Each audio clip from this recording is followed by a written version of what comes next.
வணக்கம், doctor Prabhakaran. So இந்த பதிவு எதுக்காக உங்களுக்கு கொடுத்துருக்கேன் அப்படின்னா, ஜாலஜியை பொறுத்த வரைக்கும் இப்போ நிறைய ஸ்டூடெண்ட்ஸ் வந்து நிறைய கான்ட்ரவர்சிஸ் ஃபேஸ் பண்ணிருக்கீங்க.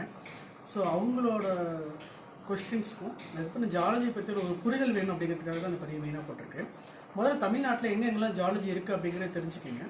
அதுக்கப்புறம் அதில் என்னென்னலாம் செய்யலாம், என்னென்னலாம் படிக்கலாம், நெக்ஸ்ட் லெவலுக்கு என்னென்னலாம் பண்ணலாம் அப்படின்றது தெரிஞ்சுக்கிங்க. அதில் என்னென்ன ஸ்கோப் இருக்குது அப்படி கருதி பார்க்கலாம். இப்போ தமிழ்நாட்டில் எடுத்துக்கிட்டிங்கன்னா, சென்னையில் வந்து மெட்ராஸ் யூனிவர்சிட்டியில் வந்து எம்எஸ்சி ஜாலஜி இருக்குது, அண்ணா யூனிவர்சிட்டியில் வந்து எம்எஸ்சி ஜாலஜி இருக்குது, ரெசிடென்சி காலேஜில் வந்து பிஎஸ்சி ஜாலஜி இருக்குது. அப்படியே கீழே வந்தோம்னா விழுப்புரத்தில் வந்து திரு கோவிந்தசாமி அப்படின்னு சொல்லிட்டு ஒரு காலேஜில் ஜாலஜி இருக்குது. அப்படியே இன்னைக்கு கீழே வந்தோம்னா தருமபுரியில் வந்து ஒரு காலேஜில் பிஜி எக்ஸ்டென்ஷன் சென்டர் இருக்குது, அதாவது எம்எஸ்சி ஜாலஜி இருக்குது. தென் அப்படியே சேலம் வந்துட்டிங்கன்னா, சேலத்தில் கவர்மெண்ட் ஆர்ட்ஸ் காலேஜ் சேலம் 7, அதாவது கோயிட், அதில் வந்து பிஎஸ்சி ஜாலஜி இருக்குது, எம்எஸ்சி ஜாலஜி இருக்குது, எம்ஃபில் ஜாலஜி இருக்குது. அதே பெரிய யூனிவர்சிட்டி வந்துட்டிங்கன்னா 5 இயர்ஸ் இன்டெகிரேட்டட் எம்எஸ்சி ஜாலஜி இருக்குது, எம்ஃபில் இருக்குது, பிஜி அது தட் மீன்ஸ் பிஹெச்டி ஜாலஜி இருக்குது. அப்புறம் போஸ்ட் கிராஜுவேட்டுன்னு சொல்லிட்டு சில டிகிரிஸ்லாம் அவங்க கொடுக்குறாங்க, பிஜி டிப்ளமோ அந்த மாதிரிலாம் தராங்க, அந்த மாதிரி இருக்குது. ஸோ அப்படியே கீழே வந்தோம் அப்படின்னா, கரூரில் வந்து இப்போ ரீசெண்டாக வந்து பிஜி எக்ஸ்டென்ஷன் சென்டர் கரூரில் வந்து ஸ்டார்ட் பண்ணியிருக்காங்க. அப்புறம் இன்னும் வந்து கீழே போகிறோம் அப்படின்னோம்னா திருநெல்வேலியில் இருக்குது. திருநெல்வேலியில் வந்து ராணி அப்படின்னு சொல்லிட்டு ஒரு கவர்மெண்ட் ஆர்ட்ஸில் இருக்குது. காரைக்குடியில் இருக்குது, காரைக்குடியில் வந்து அழகப்பாவில் இருக்குது, அழகப்பா ஆர்ட்ஸ் அண்ட் சயின்ஸில் இருக்குது. அப்படியே கன்னியாகுமரியில் போனோம்னா ஒரு கத்தோலிக்குன்னு சொல்லிட்டு ஒரு காலேஜில் இருக்குது. ஸோ இந்த மாதிரி எல்லா இடத்துலையுமே ஜாலஜி இருக்குது. பட் ஆனால் நீங்கள் எங்கே படிக்கிறீங்க அப்படிங்கிறத பொறுத்து அதில் ஸ்கோப் இருக்குது. இன்னும் ஈவன் சேலத்துலேயே எடுத்துக்கிட்டிங்கன்னா பாவை arts and science for women அதில் இருக்குது, கணேஷ் காலேஜ் ஆஃப் ஆர்ட்ஸ் அதுலேயும் ஜாலஜி இருக்குது. பட் ஆனால் நீங்கள் எங்கே படிக்க போகிறீங்க அப்படிங்கிறத பொறுத்து தான் உங்களோட ஸ்கோப் இருக்கும். அதாவது ஜாலஜியை பொறுத்த வரைக்கும் அது வந்து அட்மாஸ்பியரிக் சயின்ஸ், எர்த் சயின்ஸ் அப்படின்னு சொல்லுவாங்க. பூமிக்கு கீழே இருக்கிறத பற்றியும் படிப்போம், பூமிக்கு மேலே இருக்கிறத பற்றியும் படிப்போம், மினரல்ஸ் பற்றிலாம் நிறையா படிப்போம். ஸோ இதுக்கு வந்து நிறைய ஸ்பெசிமென்ஸ் வேணும். ஃபாசில்ஸ்லாம் படிப்போம், ஃபாசில்ஸ்க்கு நிறைய ஸ்பெசிமென்ஸ் வேணும், மினரல்ஸ்க்கு நிறைய ஸ்பெசிமென்ஸ் வேணும், ராக்ஸ்க்கு நிறைய ஸ்பெசிமென்ஸ் வேணும். ஸோ இது எல்லாமே எங்கே அவைலபிளாக இருக்கும் அப்படின்னு எடுத்துக்கிட்டிங்கன்னா, இன்னும் யூனிவர்சிட்டிஸில் தான் வந்து நிறைய ஸ்பெசிமென்ஸ் இருக்கும். ஸோ அப்படி இருக்கும்போது நீங்கள் ஃபோக்கஸ் வந்து யூனிவர்சிட்டிஸாக இருக்கணும். மெயினாக அதே மாதிரி யூனிவர்சிட்டின்னு எடுத்துக்கிட்டிங்கன்னா, நீங்கள் வந்து அதில் போஸ்ட் கிராஜுவேட், அதாவது எம்எஸ்சி மட்டும்தான் இருக்கும், பிஎஸ்சி இருக்காது. ஸோ பிஎஸ்சின்னு எடுத்துக்கிட்டிங்கன்னா செலக்டட் இன்ஸ்டியூஷனில் முதல்ல போய் விசாரிங்க. நீங்கள் எந்த காலேஜ் போகிறதுனா அங்கே போய் விசாரிங்க, டிபார்ட்மெண்ட்டை போய் முதல்ல போய் பாருங்கள். ஒரு இன்ஸ்டியூஷனுக்கு ஒரு 4 இன்ஸ்டியூஷன்ஸ் போய் பாருங்கள். ஃபீஸ் கம்மியாக இருக்குன்னு சொல்லிட்டு அர்ஜென்ட் பண்ணி ஏதோ ஒரு இடத்துல சேராதீங்க. எல்லாமே இருக்கா, நல்ல குவாலிஃபைட் ஸ்டாஃப்ஸ் இருக்காங்களான்னு போய் பாருங்கள். அங்கே போய் பிஎஸ்சி முடிங்க. பிஎஸ்சி முடிச்சிட்டிங்கன்னா பிஎஸ்சிலே ஜாலஜி இருக்குது, அப்ளைட் ஜாலஜி, அது வந்து ப்ராப்ளமே இல்லை, நீங்கள் எது வேணாலும் படிக்கலாம். நெக்ஸ்ட்டு பிஜி வரீங்க அப்படின்னா, அண்ணா யூனிவர்சிட்டியை பொறுத்த வரைக்கும் ஒரு எக்ஸாம் வைக்கிறாங்க. அந்த என்ட்ரன்ஸ் கிளியர் பண்ணிங்கன்னா தான் வந்து எம்எஸ்சி உள்ளார வர முடியாது. மெட்ராஸ் யூனிவர்சிட்டி ஒரு என்ட்ரன்ஸ் இருக்குது, அது ஈஸியாக கிளியர் பண்ணிடலாம். அதேமாதிரி நாகப்பட்டினத்தில் கூட ஒரு இன்ஸ்டியூஷன் இருக்குது, நாகப்பட்டினத்துலேயும் இருக்குது. காரைக்குடியில் அழகப்பா அதுலேயும் நல்ல பிஜி எக்ஸ்டென்ட் இருக்குது, அது போய் பண்ணலாம் நீங்கள். தென் அதை விட்டுட்டிங்கன்னா சேலத்தில் வந்து பெரிய யூனிவர்சிட்டி இருக்குது, 5 இயர்ஸ் இன்டெகிரேட்டட் கொடுக்குறாங்க. ஸோ இதில் எது பண்ணுறதா இருந்தாலும் ஒரு யூனிவர்சிட்டிஸில் போய் எம்எஸ்சி பண்ணுங்கள். நிறைய உங்களுக்கு வந்து வெல் குவாலிஃபைடு ஸ்டாஃப்ஸ் இருப்பாங்க, நிறைய எக்ஸ்பீரியன்ஸ்டாக இருப்பாங்க, எல்லா ஸ்பெசிமென்ஸும் உங்களுக்கு இருக்கும், நிறைய உங்களுக்கு அவேர்னஸ் க்ரியேட் ஆகும். ஸோ நிறைய லேர்ன் பண்ணிக்கலாம் நீங்கள். ஸோ லேர்ன் பண்ணிக்கிங்க. பிஜி முடிச்சிட்டிங்க உடனே உங்களுக்கு என்ன ஜாப் ஆப்பர்ச்சுனிட்டி இருக்குது அப்படின்னு எடுத்துக்கிட்டிங்கன்னா, முதல்ல இதை வந்து ஒரு டிகிரியாக பார்க்காதீங்க. இது வந்து புது கான்செப்ட்ஸ். இது வந்து நீங்கள் எம்எஸ்சியில், அது தட் மீன்ஸ் நீங்கள் +2 என்ன பண்ணியிருக்கோம் அப்படின்னா, நீங்கள் வந்து மேக்ஸ் கம்பல்சரியாக எடுத்துருக்கணும். மேக்ஸ் அப்படின்னா ஃபிசிக்ஸ் கெமிஸ்ட்ரி இருக்கணும், ப்ளஸ் பயாலஜி இருக்கணும். இல்லைனா மேக்ஸ் வித் ஃபிசிக்ஸ் கெமிஸ்ட்ரி இருக்கணும், இல்லைனா ஃபிசிக்ஸ் கெமிஸ்ட்ரி வித் பயாலஜி இருக்கணும், இல்லைனா physics chemistry with computer science இருக்கணும். ஸோ இந்த மாதிரி சில பர்டிகுலர் பேப்பர் நீங்கள் படிச்சிருந்தீங்கன்னா தான் பிஜி, தட் மீன்ஸ் பிஎஸ்சி ஜாலஜிக்கு எலிஜிபிள். ஸோ படித்து உள்ளே வந்துருங்க. புது கான்செப்ட் தான், பயந்துக்காங்க. ரொம்ப சிம்பிள், நிறையா லேர்ன் பண்ணிக்கலாம், நிறைய விஷயங்கள் கற்றுக்கலாம், புதுசாக இன்னோவேஷன்ஸாக இருக்கும், நிறைய ஸ்கோப்ஸ் இருக்குது. அப்புறம் நீங்கள் இந்த எம்எஸ்சி முடித்தோன்னே டைரெக்டாக எனக்கு நான் வேலைக்கு போகணும் அப்படின்னு நீங்கள் ஃபீல் பண்ணுறீங்க அப்படின்னா, தமிழ்நாடு கவர்மெண்ட்டில் வந்து என்ன பண்ணுறாங்கன்னா, அசிஸ்டன்ட் ஜாலஜிஸ்ட்னு சொல்லி ஒரு எக்ஸாம் கண்டக்ட் பண்ணுறாங்க. அது எவ்ரி இயர் இப்போ கண்டக்ட் பண்ணுறாங்க. ஈவன் தான் சில இடத்துல சில டைம் ஃபுல்லாக இருக்காங்க, ஸோ எல்லாருமே நிறைய பேர் இருக்காங்க அப்படின்ற பட்சத்தில் உங்களுக்கு நீங்கள் கொஞ்சம் குவான்டிட்டி கம்மியாக கேட்பாங்க. ஸோ அப்போ வந்து நீங்கள் அதை மட்டும் ஃபோக்கஸ் பண்ணலாம். அதுக்கு வந்து வெறும் நீங்கள் பிஎஸ்சி ஜாலஜி எம்எஸ்சி ஜாலஜி இருக்க சிலபஸ் நல்லா படிச்சிங்கன்னா டெஃபினட்டாக கிளியர் பண்ணி அப்ஜெக்டிவ் டைப் கொஸ்டின்ஸ் தான் உள்ளார போயிடலாம். அது விட்டுட்டிங்கன்னா எம்எஸ்சிக்கு என்ன ஸ்கோப் இருக்குது அப்படின்னு எடுத்துக்கிட்டிங்கன்னா, உங்களுக்கு வந்து நெக்ஸ்ட்டு வந்து யூபிஎஸ்சியில் வந்து ஜியாலஜிஸ்ட் எக்ஸாம் கனெக்ட் பண்ணுறாங்க. அதில் வந்து ஹைட்ரோஜாலஜிஸ்ட், ஜாலஜிஸ்ட், மைனிங் ஜாலஜிஸ்ட் 3 கேட்டகரியில் எடுக்கிறாங்க. எவ்ரி இயர்ஸ் மினிமம் 300 ரெக்ரூட்மெண்ட் இருக்குது. ஸோ நீங்கள் ஈஸியாக உள்ளே போகலாம். அதுவும் வந்து தியரட்டிக்கல் பேப்பர் தான். அது வந்து 3 பேப்பர் இருக்கும். ஃபஸ்ட்டு வந்து ஒரு இங்கிலீஷ் இருக்கும், தென் ஜென்ரல் ஜாலஜின்னு சொல்லிட்டு ஒரு ஜாலஜி பற்றி ஒரு இது இருக்கும், நெக்ஸ்ட்டு மினரலை பற்றி இருக்கும், 3வது வந்து ஹைட்ரோஜாலஜி இருக்கும். இந்த 3 பேப்பர் ப்ளஸ் இந்த இங்கிலீஷ் கிளியர் பண்ணிங்க 2 நாள் எக்ஸாம் இருக்கும். மார்னிங் ஆஃப்டர்நூன் தியரட்டிக்கலாக எழுதுவீங்க. ஈஸியாக கிளியர் பண்ணலாம். ஓரளவு படிச்சிங்கன்னா டெஃபினட்டாக கிளியர் பண்ணி உள்ளே போயிடலாம். அது பார்த்தீங்கன்னா ஆல் ஓவர் இந்தியாவில் எங்கே வேணாலும் உங்களுக்கு பிளேஸ்மெண்ட் போடுவாங்க. நிறைய விஷயம் லேர்ன் பண்ணிக்கலாம். அதில் போங்க. நெக்ஸ்ட் அதை விட்டுட்டு எனக்கு அதில் ஐடியா இல்லைங்க சார், வேறு ஏதாவது ஸ்கோப் இருக்கா, ஃபாரின் ஆப்பர்ச்சுனிட்டினா ஒன்லி எம்எஸ்சி மட்டும் வச்சுட்டு உங்களால் நெக்ஸ்ட் லெவலுக்கு போகணும் அப்படின்னா முடியாது. ஸோ எம்எஸ்சி வச்சுட்டு நெக்ஸ்ட்டு நீங்கள் இன்னும் ஃபர்தராக போகணும் அப்படின்னா பிஹெச்டி டிப்ளமோன்னு சொல்லிட்டு சில ஐஎஸ்எம் அப்படின்னு நீங்கள் கேள்விப்பட்டிருக்கீங்க, இந்தியன் ஸ்கூல் ஆஃப் மைன்ஸ். அவங்க வந்து என்ட்ரன்ஸ் கேட்குறாங்க. நீங்கள் இதில் வந்து ஐஐடியில் கூட உங்களுக்கு IIT Madras, IIT Bombay, IIT Roorkee, IIT Kharagpur எல்லாத்துலேயுமே ஜாலஜி இருக்குது. பட் அதுக்கெல்லாமே வந்து நீங்கள் ஜாம் கிளியர் பண்ணணும், ஜேஇ கிளியர் பண்ணணும், இந்த என்ட்ரன்ஸ் கிளியர் பண்ணணும், கேட் கிளியர் பண்ணணும். கேட் கிளியர் பண்ணால் தான் உள்ளாரியே போக முடியும். நார்மலாக வந்து பிடெக்குலாம் வந்து இந்த ஜேஇ ஜாம் இதெல்லாம் கிளியர் பண்ணுவாங்க.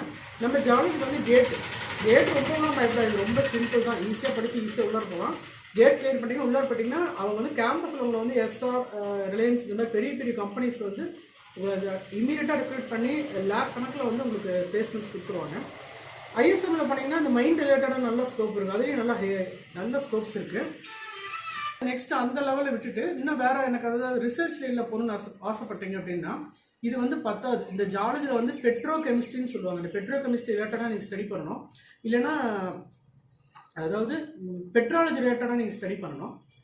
அதையும் விட்டுட்டிங்கன்னா வந்து ஜியோ கெமிஸ்ட்ரி அந்த மாதிரி போகணும், இல்லை ஜியோ ஃபிசிக்ஸ் இந்த மாதிரி போகணும். இதுக்கு எல்லாத்துக்குமே வந்து ஒன்லி ஜாலஜி மட்டும் வச்சுட்டு உங்களுக்கு அது 10வது. ஸோ நெக்ஸ்ட் லெவலுக்கு ஏதாவது நீங்கள் படிக்கணும். ஸோ இதுலேயே இந்த எம்எஸ்சி ஜியாலஜி மட்டுமே குவாலிஃபைடாக வச்சுக்கிட்டு எம்டெக் ரிமோட் சென்சிங் இருக்குது. அதுலேயும் அனாலிஸ்டில் ஒரு எம்டெக் ரிமோட் சென்சிங் இருக்குது. அதுலேயும் என்ட்ரன்ஸ் கிளியர் பண்ணி நீங்கள் படித்து ரிமோட் சென்சிங் ரிலேட்டடாக நெக்ஸ்ட் லெவலுக்கு போகலாம். ஜியாலஜி வந்து ரிமோட் சென்சிங்கோட டூலை யூஸ் பண்ணி ஜியாலஜி என்ன எக்ஸ்ப்ளோர் பண்ணலாம் அப்படிங்கிறத பற்றி சொல்லித்தராங்க. திருச்சியும் பாரதாசன்ஸ்லேயும் 2 டிபார்ட்மெண்ட் இருக்குது, எம்டெக் இருக்குது.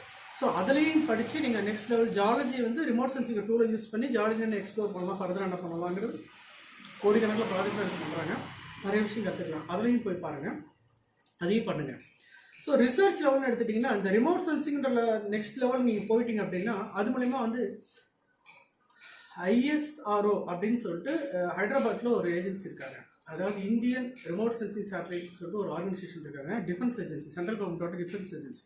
அங்கே வந்து நீங்கள் ஜேஆர்எஃப், எஸ்ஆர்எஃப் அப்படின்னு போயிட்டு அங்கே வந்து ப்ராஜெக்ட் சயின்டிஸ்ட் நம்பர் போகலாம். என்ஐஓன்னு சொல்லிட்டு நேஷனல் இன்ஸ்டியூட் ஆஃப் ஓஷனோகிராஃபின்னு சொல்லிட்டு நீங்கள் பள்ளிக்கரணையில் இருக்கும், அங்கே போகலாம். இதெல்லாம் நீங்கள் கொஞ்சம் ரிமோட் சென்சிங் ரிலேட்டட் பண்ணிங்கன்னா இங்கெல்லாம் ஸ்கோப் இருக்குது. சாக் இருக்குது, அகமதாபாத்தில் சாக் இருக்குது, சேட்டலைட் அப்ளிகேஷன் சென்டர். இங்கே வந்து பெங்களூரில் இருக்குது. அங்கேயே வந்து ஐஆர்எஸ்சி அப்படின்னு சொல்லிட்டு இந்தியன் ரிமோட் சென்சிங் சென்டர் அப்படின்னு சொல்லிட்டு வச்சுருக்காங்க. அப்புறம் டெஹ்ராடூனில் இருக்குது Wadia institute of Himalayan geology இருக்குது. இங்கெல்லாம் வந்து ரிசர்ச் நீங்கள் இல்லை நான் கொஞ்சம் நிறைய லேர்ன் பண்ணிக்கிறேன் அப்படின்னா எம்ஃபில் போகலாம். தென் நெக்ஸ்ட் வந்துட்டு என்ட்ரன்ஸ் கிளியர் பண்ணி போகலாம். இல்லை நீங்கள் அங்கே போய் ஃபஸ்ட்டு வந்து ஒரு ஜேஆர்எஃப் இந்த மாதிரி அப்ளிகேஷன் கேட்பாங்க, ரெக்ரூட் பண்ணுவாங்க. நீங்கள் அந்த பேப்பர்ஸ்லாம் இந்த மாதிரி அவங்க கன்சர்ன் சைட்டில் போய் பார்த்து அது மூலிமா உள்ளார அப்ளை பண்ணி நீங்கள் அந்த லெவலுக்கு போயிட்டு அங்கே போயிட்டு நீங்கள் ஜேஆர்எஃப் ஜாயின் பண்ணிங்கன்னா மினிமம் 25,000 தராங்க உங்களுக்கு. எஸ்ஆர்எஃப் வந்து 35,000 தராங்க. ஸோ அது முடிச்சுட்டு அப்படியே நெக்ஸ்ட் அந்த லெவலில் வந்து அப்படியே ஃபாரின் ஆப்பர்ச்சுனிட்டி ட்ரை பண்ணலாம். ஃபாரினில் வந்து நீங்கள் பிஹெச்டி முடிச்சிட்டிங்க அப்படின்னாலே டெஃபினட்டாக ஃபாரினில் மினிமம் 1.5 லட்சம் சம்பளத்துக்கு மேலே கிடைக்குது, நல்ல ஸ்கோப் இருக்குது. இதே பிஆர்ன்னு சொல்லிட்டு சென்ட்ரல் கவர்மெண்ட்டோட ஏஜென்சி தான், ஃபிசிக்கல் ரிசர்ச் லேபரேட்டரி, அதுவும் ஒரு டிஃபென்ஸ் ஏஜென்சி தான். அதுலேயும் நீங்கள் வந்து போஸ்ட் டாக்டரேட் அதாவது டாக்டரேட் பண்ணுறதுக்கே ஃபெலோஷிப் தராங்க. ஸோ ஒரு டிகிரி வரைக்கும் தான் நீங்கள் படிக்கணும். அதுக்கப்புறம் அவங்க ஸ்காலர்ஷிப் தராங்க. ஸ்காலர்ஷிப் வச்சு அவங்க ஒரு ஃபண்டிங் ஏஜென்சிலேருந்து ஃபண்டிங் அப்ளை பண்ணியிருப்பாங்க, ஒரு ப்ராஜெக்ட் அப்ளை பண்ணியிருப்பாங்க. அந்த ப்ராஜெக்ட்டில் நீங்கள் ஜாயின் பண்ணி ஃபண்டை வாங்கிக்கிட்டு அந்த ப்ராஜெக்ட்டில் ஒர்க் பண்ணி அதே நீங்கள் சம் பேப்பர்ஸாக கன்வெர்ட் பண்ணி போட்டு அது மூலயமா நீங்கள் அந்த டிகிரி முடிச்சுக்கலாம். நெக்ஸ்ட் லெவலுக்கும் ஸ்கிப் பண்ணி ஜம்ப் பண்ணி போயிட்டே இருக்கலாம். ஸோ நிறைய ஆப்பர்ச்சுனிட்டிஸ் இருக்குது. ரிசர்ச் லெவலில் வரலாம், ஓன் பிஸ்னஸ் பண்ணலாம். என்ன பண்ணலாம் அப்படின்னு கேட்டிங்கன்னா கிரவுண்ட் வாட்டர் டிவைனிங் பண்ணலாம், கன்சல்டன்சி பண்ணலாம், ஜியாலஜிக்கலாக மினரல்ஸ் எங்கே இருக்குது அப்படின்றத ஐடென்டிஃபை பண்ணி கொடுக்கலாம், மினரல் மேப்பிங் பண்ணி தரலாம், டீச்சிங் போகலாம். டீச்சிங்னா ஸ்லட் இருந்தாலே போதும். ஸ்லட் இப்போ வந்து கம்பல்சரி பிஹெச்டி பண்ணுறாங்க. ஸோ பிஹெச்டி முடிச்சுட்டு ஸ்லட் கிளியர் பண்ணுங்கள், இல்லை நெட்டு கிளியர் பண்ணுங்கள். நெட் கிளியர் பண்ணி உள்ளே ஜாயின் பண்ணலாம். டீச்சிங் ப்ரொஃபஷன் போகலாம், இல்லை ரிசர்ச் லைன் போகலாம், இல்லை கம்பெனி சைட்ஸ் போகலாம். கம்பெனி சைடில் நீங்கள் டொமைனே போகணும் அப்படின்னு நினச்சினா ஏதாவது மினரல் ரிலேட்டடாக இல்லை கிரானைட் ஃபீல்டு போகலாம். இல்லை பர்டிகுலராக எனக்கு வந்து இந்த சாஃப்ட்வேர் ஃபீல்டு தான் போகணும், இல்லை எம்டெக் ரிமோட் சென்சிங் அப்படிங்கிற டிகிரி கம்பல்சரியாக வேணும், இல்லை ஜிஏஎஸ் வேணும். ஜிஏஎஸ் இந்த ரிமோட் சென்சிங் இருந்துச்சுன்னா நீங்கள் அந்த சாஃப்ட்வேர் லைனுக்கு போகலாம். ஸோ நிறையா ஸ்கோப்ஸ் இருக்குது. தெளிவாக பொறுமையாக யோசித்து முடிவு பண்ணுங்கள். நிறைய ஒரு எக்ஸ்பர்ட்ஸ்கிட்ட வந்து கன்சல்ட் பண்ணுங்கள். ஒரு யூனிவர்சிட்டி போங்க, அங்கே இருக்க ஸ்டாஃப்ஸ் கேளுங்க, 2-3 இடத்துக்கு போங்க. 2-3 இடத்துக்கு போயிட்டு கன்சல்ட் பண்ணிங்கனால உங்களுக்கு ஒரு ஐடியா கிடைக்கும். இப்போ நான் வந்து படித்தது வந்து நீங்கள் என்ன சார் பண்ணீங்க அப்படின்னு கேட்கலாம். நான் வந்து கவர்மெண்ட் ஆர்ட்ஸ் காலேஜ் 7-7 தான் பண்ணேன். BSc zoology and then MSc. BSc வந்து பியூர் ஜாலஜி, எம்எஸ்சி வந்து அப்ளைட் ஜாலஜி பண்ணேன். ஸோ இங்கே எனக்கு எல்லா ஸ்பெசிமென்ஸுமே வச்சுருந்தாங்க. ஈவன் வெளி ஸ்டேட்ஸு வெளி நாட்டில் இதெல்லாம் ஸ்பெசிமென்ஸ் ஆர்டர் பண்ணி வாங்கி வச்சுருப்பாங்க. ஃபுல்லி ஆக்குபைடாக இருக்கும். ஃபுல்லி எல்லா ஸ்பெசிமென்ஸுமே இருக்கும். நீங்கள் படிக்கிறதுக்கு உண்டான நிறைய ஸ்பெசிமென்ஸ் இருக்கணும். இப்போ ஃபாசில்ஸ் அப்படின்னு இந்த ஃபாசில்ஸை வச்சு நம்ம கையில் கொடுத்தா தான் அந்த ஃபாசிலோட எல்லா ஸ்ட்ரக்சர்ஸ் எல்லாமே ஏஜ் எல்லாமே படிக்க முடியும். ஸோ அதையும் அவங்க வந்து வச்சிருக்கிறாங்க. பட் எல்லா இடத்துலையும் அது இருக்காது பார்த்துக்கங்க. அது இல்லைன்னா உங்களுக்கு அது புரியாது. எல்லாருமே ஓவரலாக சொல்லிட்டு இருப்பாங்க, அது உங்களுக்கு பத்தாது, புரியாது. ஸோ எனக்கு இங்கே கவர்மெண்ட் ஆர்ட்ஸ் காலேஜில் எல்லாமே இருந்தது. ஸோ இப்போ ஃபாசில்ஸ் அப்படின்னோடனே நான் உங்களுக்கு வந்து ஒரு எக்ஸாம்பிள் காட்டுறேன். என்ன ஸ்பெசிமென் சொல்கிறாரு, ஏதோ ஆக்குபைடுங்கிறாருன்னு கேட்கலாம். ஸோ இது பாருங்கள், இது வந்து ஒரு அம்மோனாய்டுன்னு சொல்லிட்டு ஒரு ஃபாசில். ஸோ இது வந்து ஒரு கிரிட்டேசியஸ், லேட் கிரிட்டேசியஸுங்கிற பீரியடில் வந்து ஃபார்ம் ஆன நம்மளோட அரியலூருங்கிற இடத்துல எடுத்த ஃபாசில் ஸ்பெசிமென்னு. இதை பாருங்கள், நான் உங்களுக்கு ரொம்ப அதோட மார்ஃபாலஜி நல்லா தெரியணும் அப்படிங்கிறதுக்காக, எக்ஸ்டர்னல் இந்த ஆர்கனிசமோட இது தெரியணும், ஃபியூச்சர்ஸ் தெரியணும் அப்படிங்கிறதுக்காக நான் வார்னிஷ் பண்ணி வச்சுருக்கேன். இதில் பாருங்கள், அந்த இம்ப்ரிண்ட்ஸ் அப்படியே ஃபார்ம் ஆகிடுச்சு. உங்களுக்கு அந்த ஸ்பெசிமென் உள்ளே இருக்க அந்த அனிமல்ஸ் எடுத்து போச்சு, அதோட இம்ப்ரிண்ட்ஸ் அப்படியே வந்து ப்ரிசர்வ் ஆகி சிலிக்கா வந்து ரீப்ளேஸ்மெண்ட் ஆகி அந்த சாஃப்ட் பார்ட்ஸ் எல்லாமே ரீப்ளேஸ் ஆகிடுச்சு, எரோடாகி வெளியே போயிடுச்சு. ஸோ அந்த அனிமலோட அந்த மார்ஃபாலஜி அப்படியே ப்ரிசர்வ் ஆகிருப்பாரு. இதுதான் வந்து ஃபாசில் அப்படின்னு சொல்லுவாங்க. ஸோ இந்த மாதிரி ஃபாசில்ஸ் வந்து எல்லா இடத்துலையும் இருக்காது. இதேமாதிரி மினரல்ஸ், ராக்ஸ் அப்படிலாம் படிப்போம். அதெல்லாம் வந்து அந்த கிறிஸ்டலோகிராஃபிலாம் படிப்பீங்க. கிறிஸ்டலோகிராஃபி எல்லாமே வந்து இங்கே இருக்குது. ஸோ நான் வந்து BSc and MSc zoology arts college, government arts college 7-7 பண்ணேன். தென் எம்ஃபில் வந்து அண்ணாமலை யூனிவர்சிட்டி, நான் அதை மறந்துட்டேன், அண்ணாமலை யூனிவர்சிட்டியில் இருக்குது. அண்ணாமலை யூனிவர்சிட்டியில் வந்து எம்ஃபில் கிரவுண்ட் வாட்டர் ஹைட்ராலஜி பண்ணேன். நெக்ஸ்ட் வந்து அதில் என்ன இம்ப்ரூவ் பண்ணணும் அப்படின்னு நம்ம பார்க்கும்போது எம்டெக் ரிமோட் சென்சிங் வந்து திருச்சி பாரத் யூனிவர்சிட்டியில் பண்ணேன். ஸோ அதுக்கப்புறம் ரிமோட் சென்சிங் மூலயமா வந்து ஒரு டூல் இருக்குது, ரிமோட் சென்சிங் ஒரு டூல். ஸோ அதை வச்சு ஜாலஜி கூட எக்ஸ்ப்ளோர் பண்ணலாம் அப்படின்னு சொல்லிட்டு சாஃப்ட்வேர் லைன் போனேன். சாஃப்ட்வேர் லைன் எனக்கு அது ரொம்ப அமௌண்ட் அதிகமாக இருந்தது, பட் எனக்கு சாட்டிஸ்ஃபேக்ஷன் இல்லாதனால நான் திருப்பி டீச்சிங் வரலாம் அப்படின்னு சொல்லிட்டு பிஹெச்டி பண்ணி நிறைய தெரிஞ்சுக்கலாம் அப்படின்னு சொல்லிட்டு கொஞ்சம் அப்போ இன்ட்ரெஸ்ட் வந்தது. அப்புறம் ஃபஸ்ட்டு ஐஐடியில் ஜாயின் பண்ணேன். சம் கான்ட்ரவர்சினால அப்புறம் திருப்பி அண்ணா யூனிவர்சிட்டி சிஜி கேம்பஸ், கிண்டி கேம்பஸில் தான் ஃபுல் டைம் ஸ்காலராக முடித்தேன்.